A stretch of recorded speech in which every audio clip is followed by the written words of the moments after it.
Thank you for fitting me in at the last minute, Dr. Pershing. No problem, John. I did have an opening to fill. So, is there something in particular you wanted to talk about today, John? Something pressing? How about, say, your problems concerning boundaries? Do you mind if I record our session, Dr. Pershing? You mean video it? No, just the audio with my phone. Right here. Why do you want to record it? Well, things go by so fast, Dr. Pershing. I sometimes miss things that you say that are important, and so I'd like to go back over them and process them. I suppose that's okay if it helps. Go ahead, you have my permission. Great. I'm already recording. What? Oh. Okay. Can we return to what we were discussing last week? What was that? Your control issues. I don't remember discussing that. Ah, yes. No surprise there. Let's try a little experiment, shall we? Since today's session seems to be about trying new things. I don't. Now lie back. Good. And close your eyes. Well, why? Just an experiment, John. That's good. Now, I'm just going to reach under my What are you doing, desk Dr. here. Pershing? There.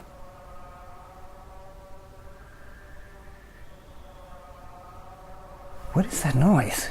Just a white noise machine, John. It helps with people's concentration. Their focus. Okay. And relax your mind, John. Empty it of all thoughts. Let it drift. Can you turn it off, please? I will, John. Drifting, drifting. Now, what's the first thing that comes to mind when you hear this noise?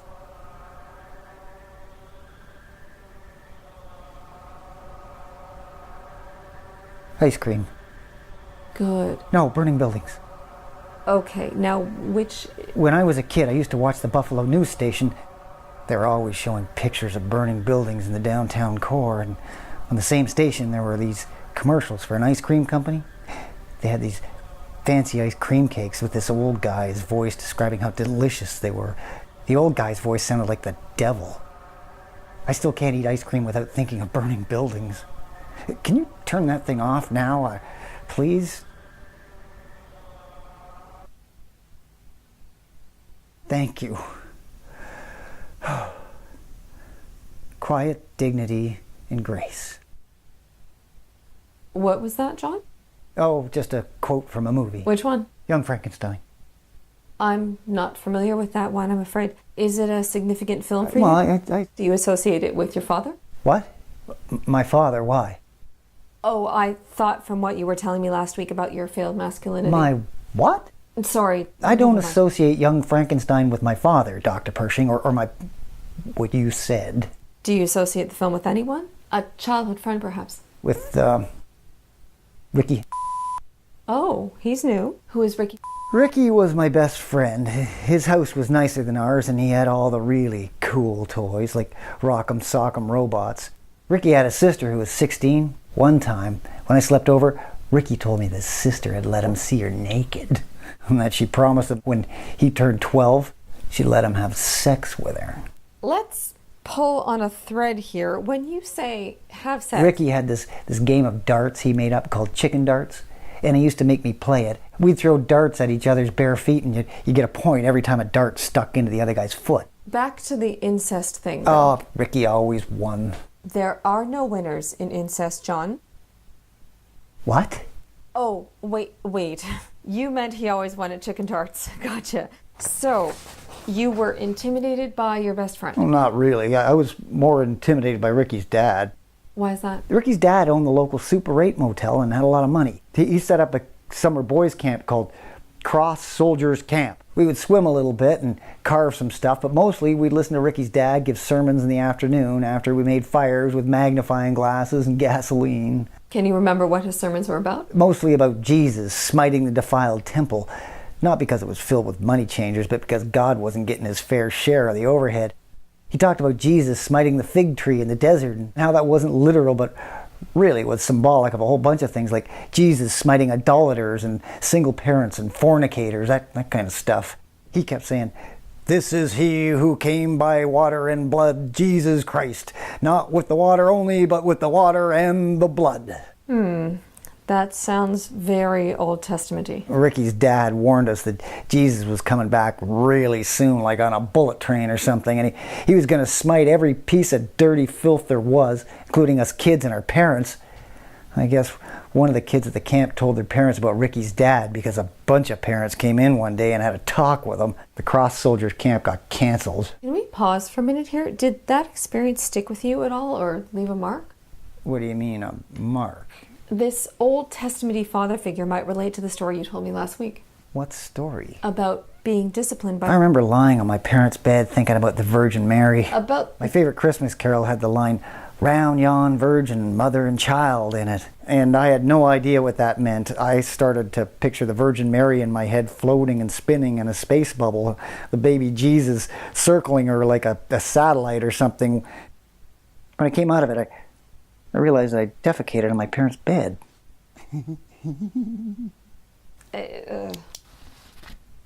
I'm still trying to figure out how all of this relates to the movie Young Frankenstein. Oh, right, okay. So, around that time, my granddad on my dad's side died in Vancouver. So, my dad flew out to help with the funeral. He was supposed to be gone 3 days, but 1.5 weeks went by, and my dad still hadn't called my mom to let her know where he was or what was happening. And how did she take that? I don't know. I told my mom that maybe they buried dad instead of granddad. That was actually the first time in my life I'd ever made a joke. How did your mother react to your attempt at humor? It was also the first time in my life that my mom had ever spanked me. I'm going to put a great big old Freudian pin in that one for now. Let's get back to Ricky, shall we? So, right after that, Ricky wanted to play chicken darts, but I said I didn't want to, so instead, Ricky told me about sex. Up until that point, I thought sex meant that you rubbed your bird against a girl's leg until it swelled up and the hospital phoned you and gave you a baby. End of story. But Ricky told me about getting hard and going inside and everything. I couldn't believe it. It was the grossest thing I ever heard. I started to cry and Ricky beat me up. I told Ricky that tomorrow I was going to get Jesus to smite him. Ricky killed himself laughing, so I came up with a plan. My dad still wasn't back from the funeral in Vancouver, but my mom had a big party anyway after me and my sister were in bed.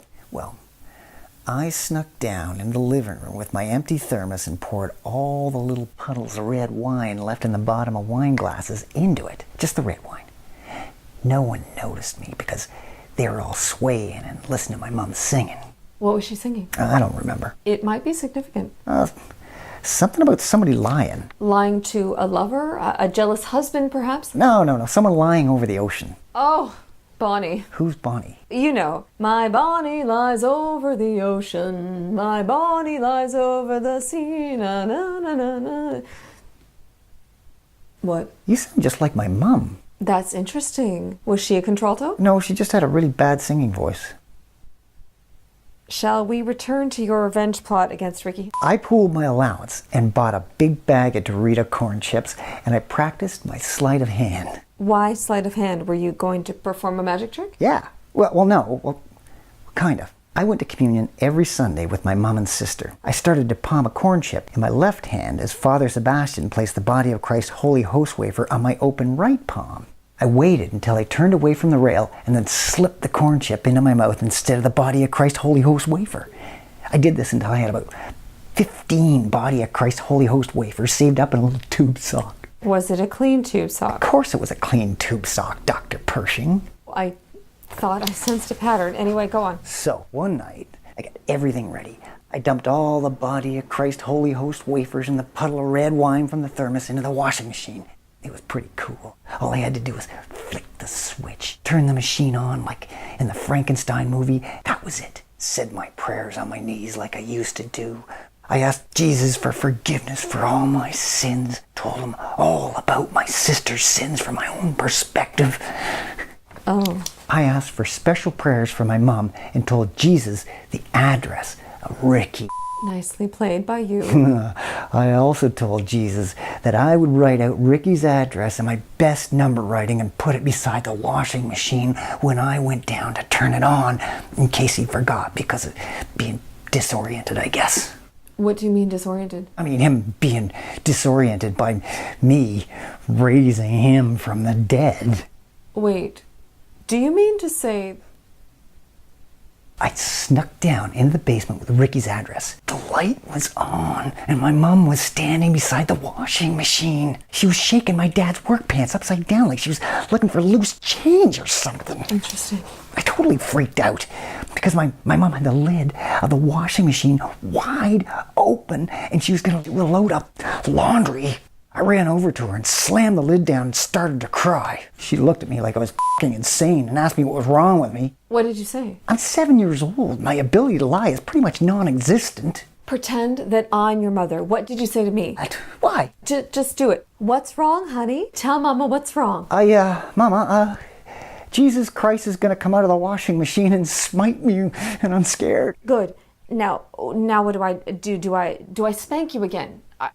I could spank you. No, you start to cry. Very good. And then what do you do? I start giggling. I don't know why, but when I was a kid, I had this problem. When I got nervous, I giggled. You still do. What do you mean? No, I don't. I'm crying, you're giggling. After a while, my mom throws my dad's work pants in the washing machine and starts the machine. Then what did I do? My sweet widow Johnny Bumcakes? Please don't be my mother anymore. Fine. My mom takes my hand and says she'll fix me some s'mores, like we're camping. She's good. At this point, I must have just been like, okay, whatever. So we go upstairs and my mom turns off the light. She tucked me into bed. All I could think about was how good those s'mores were and how I wanted more s'mores. Do you think it might be significant that s'mores is like a contraction or whatever of some more? Like I wanted some more of something? Something I wasn't getting enough of? Like attention or... No, if anything, it probably signifies your suppressed desire for castration. Leave it to the pros, John. So, more s'mores. Well, when I wondered if I should have saved more s'mores for Jesus in case he was hungry, after the resurrection and all that, then... 2 plus 2? And I went, Jesus Christ. Because I'd totally forgotten that I'd put the blood and body of Christ in the washing machine. But then I realized something. I'd set the washing machine on permanent press like my mom had shown me. Laundry was one of my chores. I figured permanent press was the exact setting for a smiting, angry Jesus because it was a really harsh cycle and got things wicked clean. But what if my mom had changed the setting to something like, I don't know, delicates or even woman's? I had no idea what those settings were like. Were they totally lame? Or did they require a lot of fabric softener? Would Jesus come back shorter? My mind was like totally spinning with the possibilities. I figured that I should go back down into the basement and double check.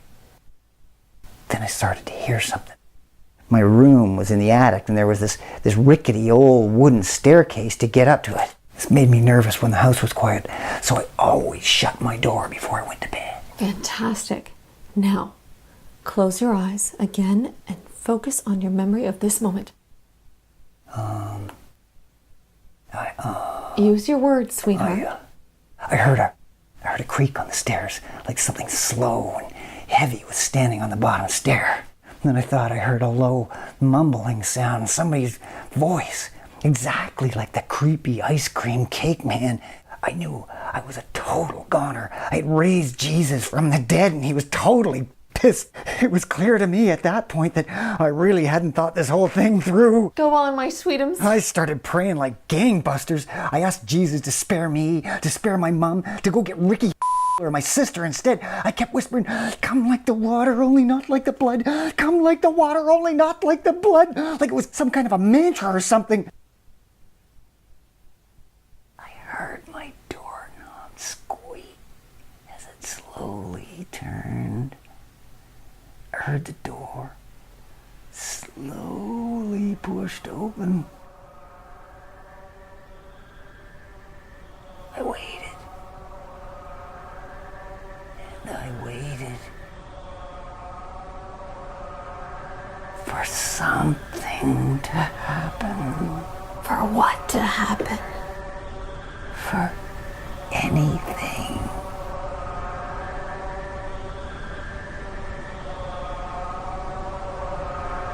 Daddy! Daddy, help me! Jesus, the kick man is coming to get me! Ah! Wait a minute. Oh, oops, that's me. I must have turned the white noise machine back on with my foot. Let me... There. And that's time, John. Good work today. Wait, but... Lots to return to next session once we sort out the bounced check problems. I can tell you that I do smell a book deal. Oh, that reminds me. What will you really do with this recording? You can tell me, my sweet... John? I will act it out with puppets. Very funny. Oh, you're serious? Can my puppet be a blonde one? Ah, yes, the family romance. The what? You were angry that you had to share your parents' love with your sister. No, that's not... And you felt like a failure? Me and my sister got along fine, okay? Sure.